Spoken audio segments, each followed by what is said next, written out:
Right, okay, so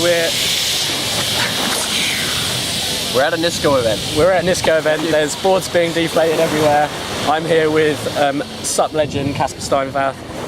You've just flown in from Denmark this morning. Have you had a good day? I've had a long day so far. It's kind of funny. I left Denmark in the rain this morning, and I wasn't suspecting to come to the UK with 25 degrees and sunshine. No. But it's an epic day so far. What do you think about the NISCO stuff? I love the NISCO events.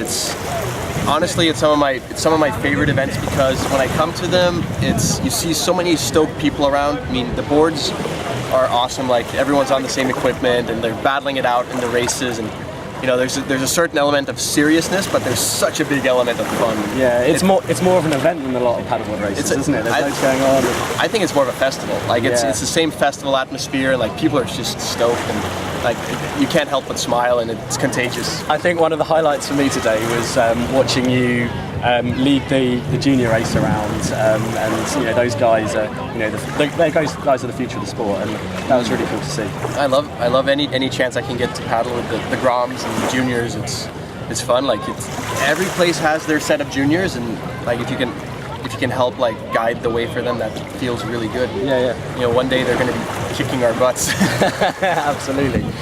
So what about you? What type of stuff are you doing?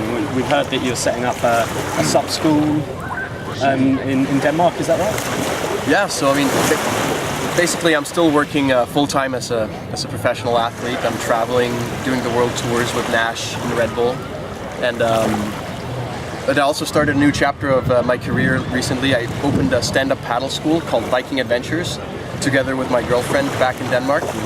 And I'm really excited about it because I feel there's so much interest for stand-up paddling, but there's not been like the place people could go or like to get quality instructions, and it's a new chapter, and it's definitely taking up a lot of time. But so whereabouts in Denmark is that going to be? We're located in cold Hawaii on the west coast of the country.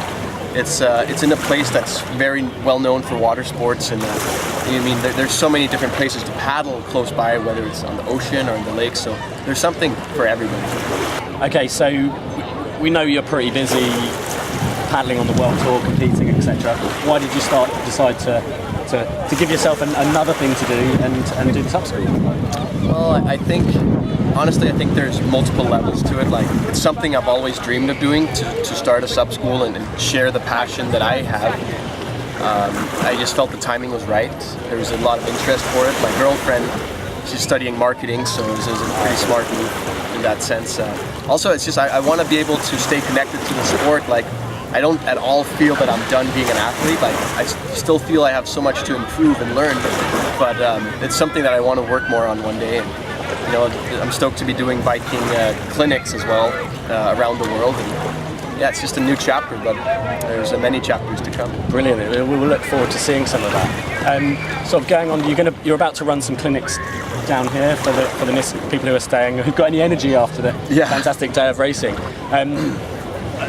You've watched the racing today. What sort of are some common paddle mistakes that you see with people? What some really quick wins for people to get better, perhaps? Yeah, so like, just it's fun, like, for me, getting to watch all kinds of people paddling. Like, there's definitely some key mistakes that happen again and again. Usually it's basic stuff, like whether you're standing on the right place of your board, are you placing your paddle in the water in the right motion. It's really small things that make a big difference, and that's probably the cool thing about teaching as well, is that you can help people have a better experience on the water. Like, you can help tweak their motions so they have a bigger smile when they leave the water. And yeah, I don't know. I'm excited to see what the case is here in the UK. I've actually never really been to the UK before today. Okay, and what do you think? Well, I wasn't expecting 25 degrees and sunshine, but it's often sunny. We just have some rain as well. Yeah, it's part of it. But I sense there's a really nice community here in the UK, and like, there's definitely a lot of stoke for stand-up paddling. That's nice to feel. What top 5 tips would you give somebody who is trying to or thinking about getting into paddleboarding? Well, if you're thinking about it, you have to get to the next step, which is doing something about it. And you know, there's so many places where that you can take lessons. Like, I'd definitely recommend going to, if you don't have a friend that stand-up paddles, go to a shop or some place that does lessons. That'd be the the biggest tip I could give, really. Like, go out with someone that's qualified and knows what they're doing, because you want to make sure you have a good experience your first time, and that's just so important. Like, you can have a bad experience and never touch stand-up paddling again in the future, which would be a big shame. So make sure you go find someone that's experienced. Make sure you have good equipment when you start. Make sure the conditions are right. Like, don't go out there when it's blowing a storm outside. It's just not going to be fun. And then make sure to do it with some people that makes you smile, and yeah, just have fun, enjoy it. And do you think, I mean, one of the big things I think about NISCO is it's a really accessible way to get into racing. Would you recommend that people come and do a NISCO event to sample racing? Oh, for sure. What's really unique about the NISCO events is that they have this open atmosphere. Like, you can use a NISCO board for an introduction lesson. Like, you can take your first paddle strokes on a Naish inflatable board, and you could also be racing on it. So that's really, I could recommend anyone that has the opportunity, come down to one of the NISCO events, try it out, and I guarantee you'll be pretty hooked. Yeah, I mean, a lot of people are hiring the boards for the events, but actually it's a really great board for doing a bit of touring on, because it's not too narrow. What's really nice about the Naish N1 design is that it doesn't change. Like, it's a board it's very stable. It's good for your first sessions and getting the grips of it. But then you can also race on it, and you don't have to worry about the race designs changing year after year. Yeah. Like, the board is the same. You can show up, be competitive, and it's more the engine.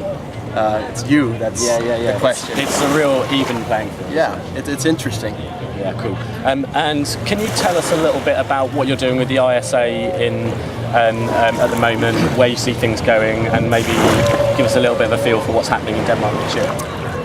Yeah, so there's a lot of stuff happening.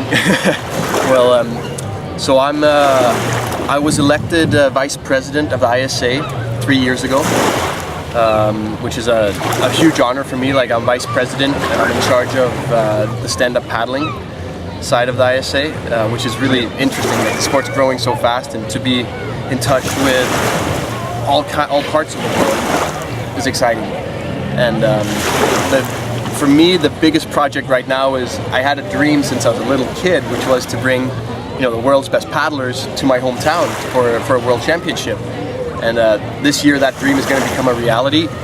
From the 1st to the 10th of September, we're going to have the ISA World Stand-Up Paddle and Paddleboard Championship in Denmark, my home ground, and I look forward to sharing it with the world. And I'm right in saying it's the first time it's going to be in Europe. Yeah. Isn't it? So this is going to be the 6th edition of the ISA Worlds. It's the first time it's ever held in Europe for the stand-up paddling. We're expecting between 40 and 50 nations competing, and between 300 and 400 athletes.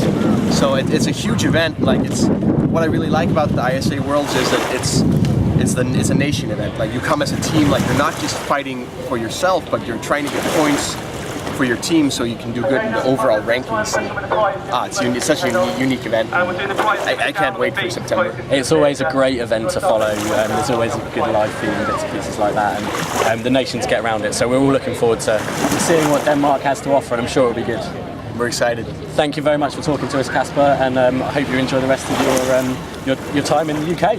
Thank you so much. Aloha.